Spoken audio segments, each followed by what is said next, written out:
Good morning. I'm going to speak to you this morning about the way of freedom. The way of freedom from the book of Exodus, chapter 13, verses 17 through 22. And just to set the context for the passage, a slide's going to come up that shows you that there's two main divisions. We're going to look at that geographically. So in the book of Exodus, the first 17 chapters describes the journey the Israelites will take to Mount Sinai. So they'll start out in slavery. There'll be a number of conflicts with Pharaoh who will not let them leave, and eventually God sets them free to leave Egypt and start making the journey to Sinai. So let's look at Exodus chapter 13, verses 17 through 22. Here's what it says. When Pharaoh let the people go, God did not lead them by way of the land of the Philistines, although that was near. For God said, lest the people change their minds when they see war and return to Egypt. But God led the people around by way of the wilderness toward the Red Sea.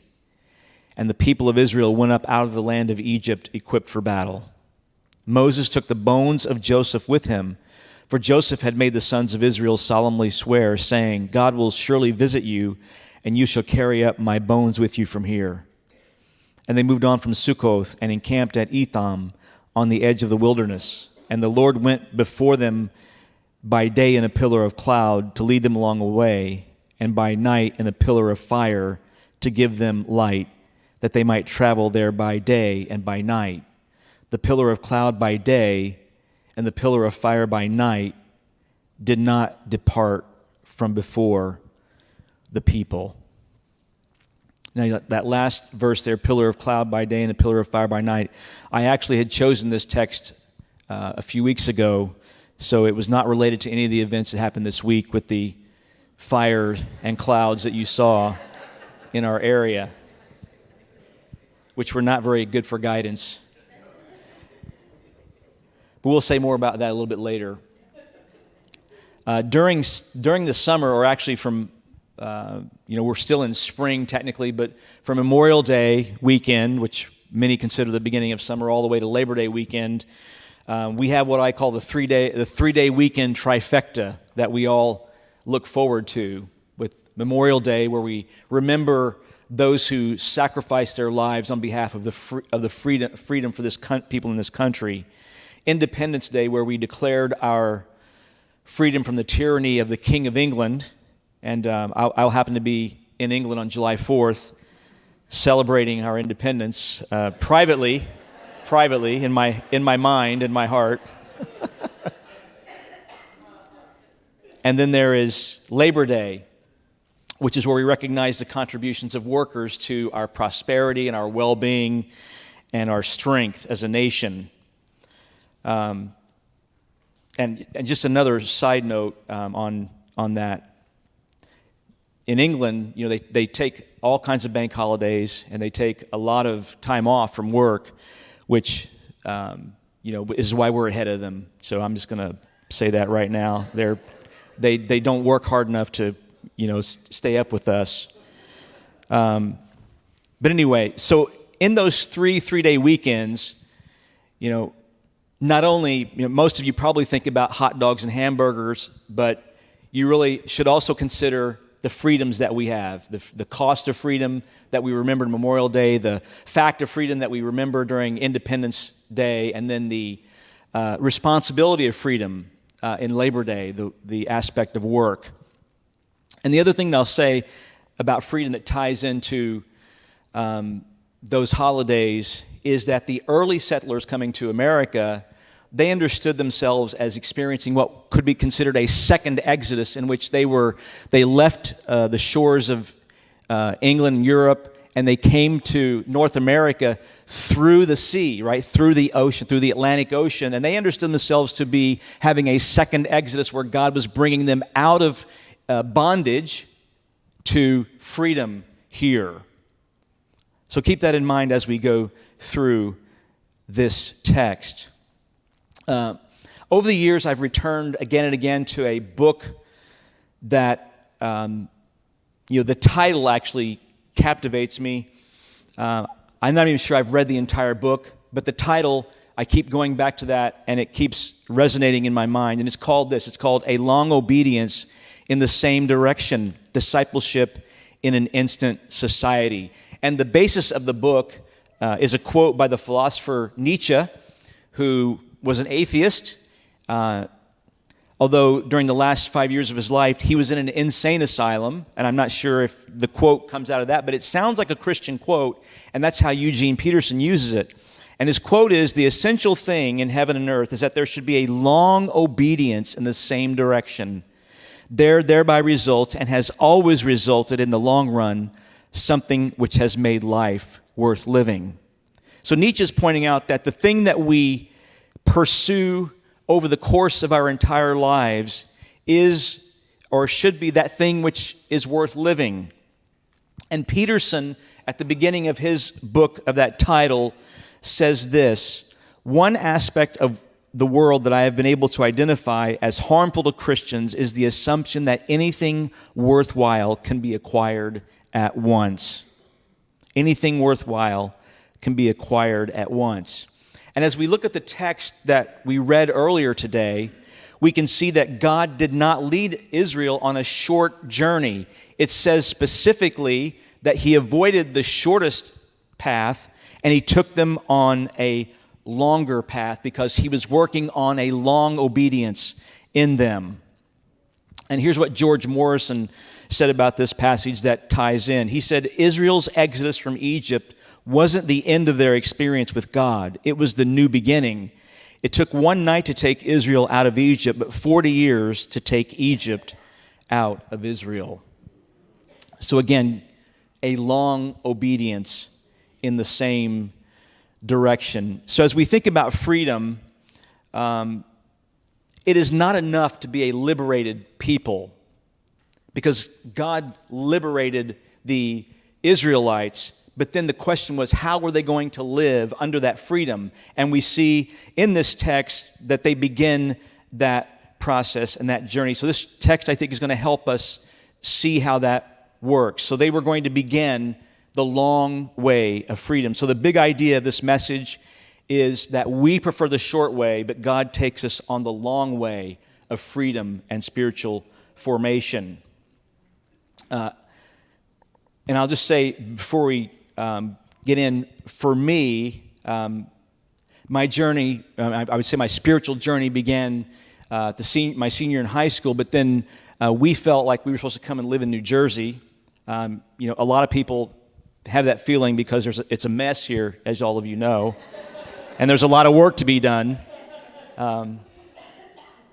But I came here from seminary, and I had one picture of how it was going to go, and I would say it was probably a straight line up, right? It was going to be, I was going to come, and I was going to make a difference, and I was going to try the hardest thing to do, and my journey has been very uneven and lots of circles around over the past 30 years, and I would say that I probably was not prepared to do what I set out to do 30 years ago until probably within the last 5 years. It's taken that long for God to work on me to get me to the point where I would say I was even ready to do what I tried to do 25 years earlier.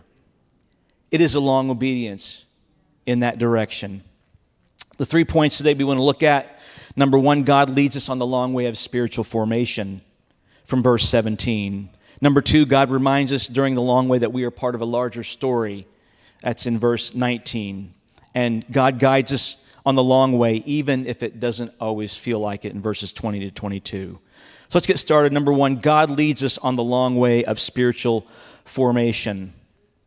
It says that God did not lead them by way of the land of the Philistines, even though that was shorter. And there should be a map up here now. And I'm going to step aside here for just a moment. So if you look, the Israelites' journey begins up in Egypt on the green, what that dot is on the left. And they were ultimately going to go to the land of Canaan, and they were going to possess the land. And you can see that if they would have just gone up along the Mediterranean Sea, it would have been a very direct route. GPS would have actually told them to go that way. However, God had a different plan for them. And so instead of going that way, which it says the Philistines were there, and so what we understand is that the Egyptians probably had outposts along the way because there was a road called the Via Maris, and so the Egyptians probably had outposts that would have prevented them from going out. And then the Philistines, who were along the way there, you see Gaza, that's Philistine territory, they would have eventually ran into them, and God knew they weren't ready to have any battles at that time. So he sends them toward the south. They're going to eventually go through the Red Sea there, and then they're going to eventually come down into the Sinai Peninsula down here, and they're going to go to Mount Sinai, and they're going to do it. But it's going to take a while to get there. And the journey, if you ever see a map that kind of chronicles their journey, it goes like this, and it's all over lines and circles, and it is not a straight line.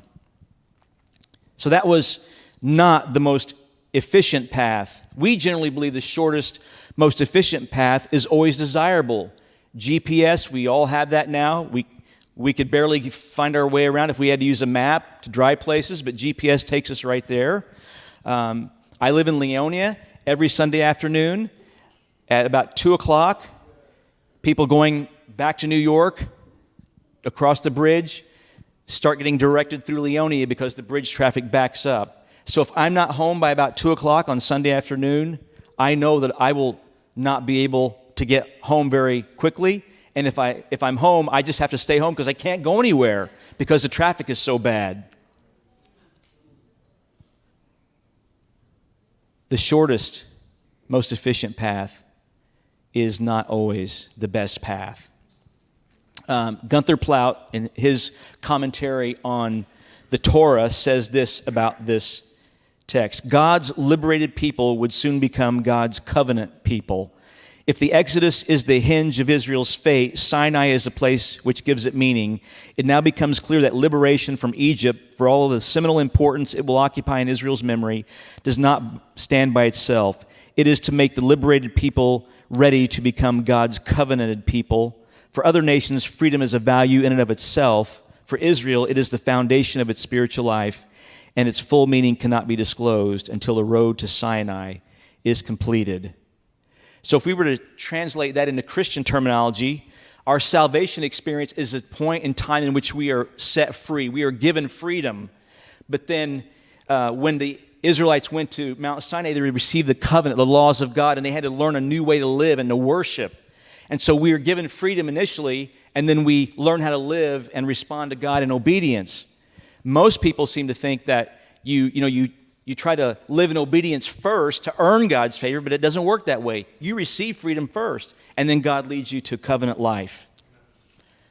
Now, there's another slide with a picture of where they were leaving and where they were going. This is to kind of indicate God's humor, I think, and kind of how we also, the Christian marketing department is also very good, the sales and marketing or whatever, because the Israelites were going to be leaving Egypt, right? And it was the lush, fertile crescent there around the Nile River, lots of green there, lots of things would grow, and then God was going to take them out of that, even though they were slaves there, so it wasn't but He was going to take them out of that and lead them through the wilderness, and it was going to look like that on the right-hand side. That's where they were going, at least initially. Not ultimately, but initially. And so it was going to be a process. And so you might have thought that your Christian life was going to look one way as you proceeded along the path, and then it turns out it looks more like over there. But God does the work over there in our lives. We can't take shortcuts to spiritual formation. In 1980, the Boston Marathon was run, and a Cuban American named Rosie Ruiz won the race in a time of 2 hours and 31 minutes. She had run the New York Marathon that year and finished, and her Boston Marathon time, which was about 6 months later, was 25 minutes better, which is a phenomenal improvement. But when they looked at her after the race was over in Boston and they interviewed her, they started noticing some things that were a little unusual. For example, they noticed when Rosie Ruiz finished the race, she wasn't very sweaty, like a normal marathon runner would be. They noticed that her leg muscle tone was not the kind of muscle tone that a world-class marathon runner would have, even though she had just run a world-class marathon time. They interviewed her and found out that she didn't know what an interval was, which is a technique, a training technique that you use in preparing for a marathon. So she didn't even know what that was. So there were a few things that made them suspicious of her. This is 1980, so they didn't have cameras all along the route. And it turned out they figured out, and 8 days later she was disqualified as the winner of the Boston Marathon because they figured out that she had actually only ran the last mile. She had cut in from the crowd. She had her number on. She had qualified for the race. She had her number on, but she just run in and it was actually a miscalculation. She meant to not get in the front. She meant to get near the front, but not at the front. But it was a little bit of a mistake. And then as they did more research about Rosie, figuring out how did she even get here in the first place, she had qualified by running the New York Marathon, and they were able to identify eyewitnesses that said she had actually rode the subway much of the New York Marathon and landed and jumped out and got in the race again. So Rosie Ruiz is the ultimate in taking shortcuts to victory. Another thing about Rosie is that she never admitted that she cut in the race to win. Never an admission of any fault on her. Shortcuts. Let's think about our health. Most people prefer to take medicine, which I would call the short way, rather than to make the life habit changes that we need to make in order to be healthy. I told them this in the first service. In 2016, I had a physical. I have a physical every year. And they told me, actually the report after, the doctor didn't tell me this, but after the physical, you can look up online and see the report, and it said I was pre-diabetic and that I was obese. And, it's not that bad, it doesn't look like to me, but I said it must be a mistake because this is pure muscle here that you're looking, all muscle, not that. But no, even me, I had changes I needed to make, and I started then, I always worked out, but I like to eat, foods that aren't really good for me. So I'd rather not change my diet, and I'd like to exercise more. So I'm still sticking with that plan. And so far, it's working out. I've improved a little bit. Shortcuts. Financial shortcuts. Many people like financial shortcuts that usually have to do with becoming wealthy without working. So playing the lottery is one that people seem to think is a good idea. There's a lot of gambling nowadays that's happening because of sports betting and all. It's, you can do it on your app. I think a lot of people are probably going to end up addicted to this in some way, and it's not going to be good for us. But we prefer shortcuts to wealth than actual hard work and saving and those kind of disciplines. Other shortcuts, spiritual formation. What's a shortcut to spiritual formation? Well, most people prefer to hope for a miracle or to come up and pray for deliverance in kind of a one-time fix-it at the altar rather than the long process of spiritual formation and fruit-bearing, right? Developing spiritual fruit in your life, which I would call a long way. And then marriage and family, which I think is under assault in our society. Yuval Levin wrote an article in First Things magazine, and he says, the elements of the long way to liberty are coming under assault one after another. The very foundations of our way of life are subjects of unending controversy, not just marriage and family, academic standards, religious institutions, and other social forms animated by traditional modes and orders. So institutions help us be formed. And the institution of marriage is a way that God uses to form people, to shape people. And I call it God's discipleship program. Because the other person, right, your spouse, helps see things in you that you wouldn't see and prevents you from certain things that you wouldn't realize. This morning, this was not the first shirt that I wore. It's the second shirt that I wore. The first shirt that I wore, just someone that I know said, "That shirt's wrinkly." And I had it on. I had it tucked in. And I didn't end up wearing it. That's how God's discipleship program works in a number of ways. So the behaviors that I would have as an individual are tempered by that person, that relationship with that person, to help me in ways that I wouldn't see if I were by myself. Wednesday, which was Smoke-a-Lips, for those of you who remember, I went on a 10-mile bike ride.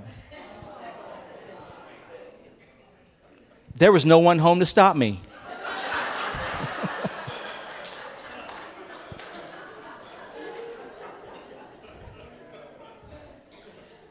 I came back and I said, I don't think that was a very good idea. But I was by myself, and I had the windows open in the house even. And I thought about going to swim laps after that too. But I'd already smoked a pack of cigarettes with that bike ride, so I decided I wasn't going to do any more. I'd done enough damage for one day. But marriage is a way that God shapes us in the long obedience.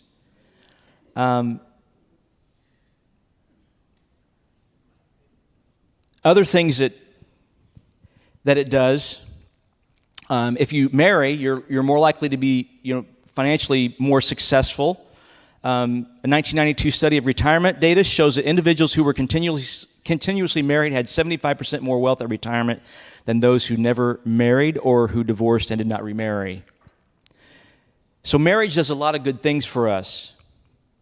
We could even talk about sex here. Marriage between a man and a woman is the proper context for sex. It is the long obedience aspect. Porn is a shortcut and returns people to bondage.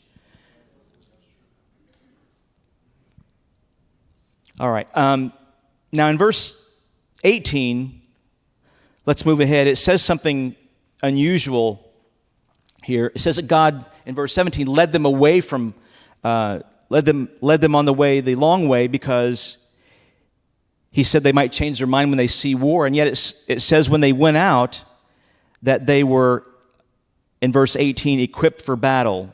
And the Hebrew for that actually means to be organized in groups of 5 or 50. It's not clear. So it seems they went out in an organized fashion. But the idea is that they weren't prepared for battle. They marched out like they were, which, a lot of us, we go out like we're prepared, but we're really not. And that's what they were. They were marching in order like they were, but they didn't have any ammunition to fight with. So they weren't prepared for the battle. And you lose a few battles along the way, and you learn how to do that. But God was protecting them from that. And so God, I think, protects us from some of the things that we would, when we would set our own house on fire, or we would self-destruct. He protects us and guides us in ways that prevent us from being destroyed in those situations. So that's the first point here, is that God does not lead us God leads us on the long way of spiritual formation. But also the second point is that God reminds us during the long way that we are part of a larger story. And the larger story is that they take the bones of Joseph with them. They carried them along with them. And it had been about 400 years since Joseph had died. And so they'd gone a long way, but this was part of their history, and this was part of the larger story. Joseph had said that they were going to go into slavery, and that he was going to leave slavery with them. Joseph, the one who was in slavery, came into Egypt, was promoted, and then died there. And then when they forget about Joseph, the Israelites go back into slavery. But this was going to remind them of their history, that they were part of a larger story. And so God had been orchestrating these things, putting these things in place for generations before they got to this point. So that's another thing that we need to remember too, is that some things are years, generations in the making when we want an instant result. Another thing we'll say, I like to take a look at a commentary I have called the African Bible Commentary, and it looks at issues from an African perspective. And here's what it says about this, and it has to do with burial. It says, "We should not assume that this implies that people's bodies should always be returned to their homeland. The carrying of his bones does not seem to have any religious significance. All that we have here is the fulfillment of a promise. Joseph had arrived in Egypt as a slave, but leaves it in freedom along with his brothers, and his descendants fulfill his request to be buried in his own land. Christians know that it does not matter where one is buried, as all will be resurrected. However, many African people are like Joseph in wanting to be identified with their own people even after death. There is normally nothing wrong with such a desire, but it is questionable when the enormous cost of transporting the body home impoverish those left behind." So this is a very practical consideration with respect to this situation. Many of us, if you're in New Jersey, you didn't start in New Jersey. You came here from somewhere else. And so the decision is, and I'm getting older, I have to start thinking about, what's going to happen after I'm gone, and where do I want to have my final resting place. I don't want to be cremated. I want to be kept intact, and I want to have a place where there's a marker that reminds people that I was here. So I don't want to be. You save money by being cremated, but I want to spend a little. I don't want to be shipped back to Illinois necessarily, where I started, but I do want to. I've got a spot in Inglewood I'm looking at that I got my eye on, by some trees. But you have to think about these things, because dying is part of living, right? So we have to think about these things. Some of you are just going to hope for the rapture, hope for the best, that you get out and don't worry about it. But plan it out a little bit so your family can know what to do. But God's plan is unveiled in the long way, not in the short way. They had generations in the making to carry Joseph's bones out with them. So we see that God leads us not in the short way, but in the long way of spiritual formation. He reminds us that we're part of a larger story. And the last thing he does is he guides us on the long way, even if it doesn't always feel like it. He guides us on the long way. So God gave them visible signs of his presence, which was the pillar of fire at night and the cloud by day.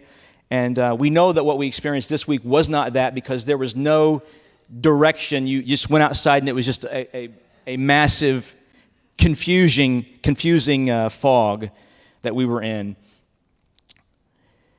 The Apostle Paul received guidance from God too during his life, and there is a point in his life where many people around him were prophesying that he was going to go to Jerusalem and be arrested, and they concluded that's not what God wanted for him. That they were being told that so that he wouldn't go to Jerusalem. But Paul understood it differently. He said, I'm prepared not only to go to Jerusalem and be arrested, but to die, if that's what it comes to. So he felt the Holy Spirit was leading him to go and letting him know that God was going to be with him, not that he was supposed to avoid the whole thing. And so that's how God's guidance works. He led Paul toward conflicts. He leads us through conflicts. And so what we can say is that you've often heard this, where God guides, he provides. He leads the way, and he provides what we need. And we also see in this text here in verses 20 to 22, the idea of leaving to receive. We have to sometimes leave a situation in order to receive the full help that God can give to us. Now, Mars and I made a couple of very big moves when we were, young. I was in the military. We lived in Okinawa. We moved back to our hometown. We went to Missouri to school. Then we came to New Jersey. And I've realized since that time that was all totally against my nature. It wasn't my nature at all. I want to stay put. I want to stay in the same place. I don't want to change things. I don't want to move. I don't want any of that. But sometimes you have to leave a situation in order to receive what God wants to give you in a way that he can't give it to you in that situation. The Israelites, many of them wanted to go, they wanted to go back to Egypt. They said, I don't want to leave Egypt. They immediately, within a couple of days, they start saying, what are we doing? We had 3 square meals a day. We had the green shrubs all around. It was much better than this uncertainty. But God shows us that when we step out into the uncertainty, that's oftentimes when he works. So let me read this last quote here from Derek Sheriffs. He said, in a chapter which foresees the Egyptian oppression and records God's promissory oath of land, this connection of 2 journeys to the inheritance invites us to see moving on with God as a pattern of obedience. In both cases, there is a leaving in order to receive what is promised. A leaving in order to receive what was promised. So sometimes we have to leave to receive. I'm going to invite the worship team to come back as we now move to the conclusion. We've looked at 3 main ideas today, that God leads us on the long way of spiritual formation. We've seen how God reminds us that we are part of a larger story, and that God guides us on the long way, even if it doesn't always feel like it. So this passage highlights the tension that we sometimes feel between the miraculous deliverance and consistent discipline. The miraculous deliverance was about to come at the Red Sea, but then there was the consistent discipline that they would have to live out day by day as they received God's guidance daily. They had received freedom. Now what were they going to do with it?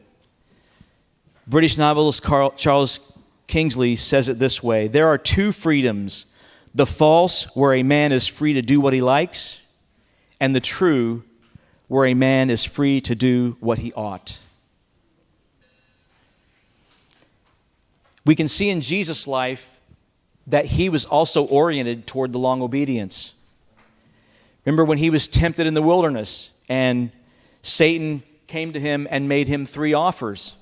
The first one was to have him turn the stones to bread to meet his physical need. And he said, no, I can live by the word of God.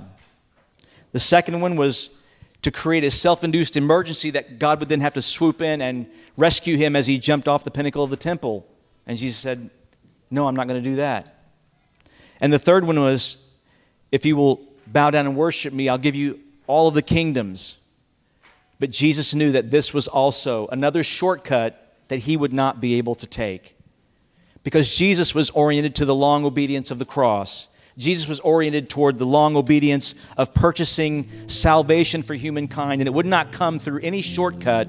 It would come through a long obedience in the same direction. So today, which way are you going to choose?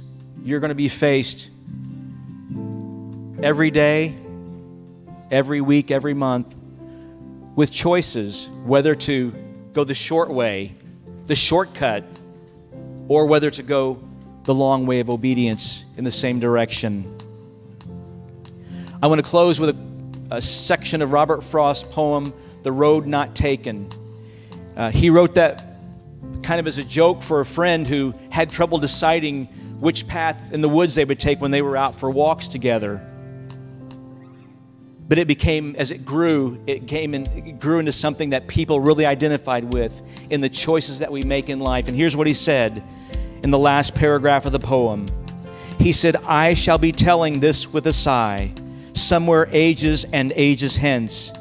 2 roads diverged in a wood, and I took the one less traveled by, and it has made all the difference. The world will take the short road. The world will take the path of least resistance.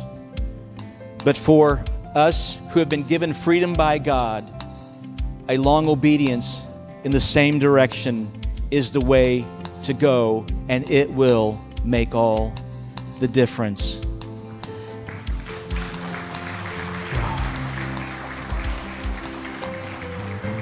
So Jesus, we thank you for our freedom. We thank you for life. We thank you for hope.